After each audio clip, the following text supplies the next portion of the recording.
อยู่บ้านนอกคอกนาอากาศยามแรงก็จะประมาณนี้เลยทุกคนเกลือเป็ดเกลือไก่เนาะคือมันก็จะมีเสียงแบบว่าซุ่มแซวเนี่ยแหละพอขับมาจากหน่อยมันก็จะมีเสียงแล้วก็เด็กน้อยก็จะมีการแบบว่าลิ่นกันแล้วเนาะคิดเห็นสมัยตัวเองเป็นเด็กน้อยนะเขาก็หาลิ่นหาพิสังแล้วบสนแล้วขี่ดงขี่ดินแน่แล้วสิเนาะหลังจากนั้นก็สิได้ยินเสียงแม่เอิญให้ไปอาบน้ำให้ไปยังนะแม่ว่าสิฮดพักอยู่นี่ฮะแต่แม่บ่ฮู้ทางอันต่อไปลูก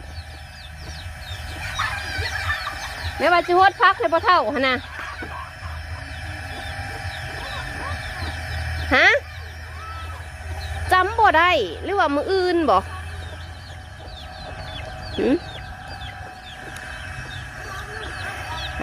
ทุกคนอากาศแรงๆก็จะประมาณนี้แหละสภาพผูกกับว่าสิฮดทั้งฝุ่นกับว่าสิฮดพักแต่ว่าผู้ว่าสิได้ฮดหรือบ่เนาะเดี๋ยวเบิ่งย้อนมะพร้าวกะเฮ้ยหูเนี่ยว่ามันเป็นอย่างทุกคนมันเป็นแบบนี้ขนาดย้อนมะพร้าวอ่ะเนี่ยนะหันเลยสวนผักอีเพาะมื้ออื่นเศร้าจังฮดซะมันก็ขำเติบเลยได้นี่ตะเวนตกเลย